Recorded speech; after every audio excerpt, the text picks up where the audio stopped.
Келесі сабағымыз оқушылар, бұл бізде қыздыру үдерісі. Яғни бұл салқындау үдерісіне қарама-қарсы процесс. Қоршаған ортада біздер жалпы жылу терминін жиі кездестіреміз. Бұл сөзді ыстық нәрсені ұстағанда жылы ауа райын сипаттауда қолданамыз. Жылудың не екенін толық түсіну үшін алдымен энергияға тоқталған жөн. Энергия бұл затты құрайтын бөлшектердің қозғалысына тікелей байланысты. Егер заттың температурасы салқын болса, оның бөлшектері бізде баяу қозғалады. Баяу қозғалатын бөлшектерде ыстық денедегі бөлшектерге қарағанда энергия аз болады. Мысалы, қайнаған су бөлшектері тез қозғалғандықтан олар көп энергияға ие.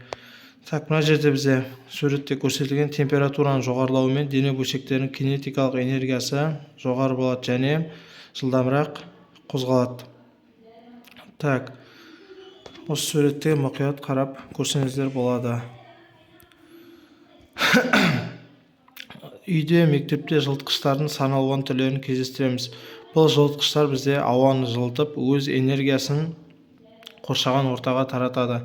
Үйдегі пеш, кофе қайнатқыш, газды плита, қыздырғыштар осының барлығы бізде жылу энергиясының көздері.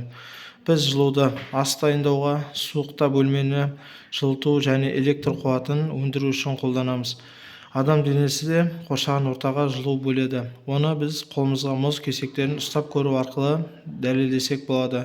Денедегі жылу мұзға беріліп, оны ерітеді. Мына суреттерде бізде яғни қыздыру үдерістерін суреттермен көрсетіп қойған. Сау болыңыздар, сіздерге пайдалы болады деген ойдамын.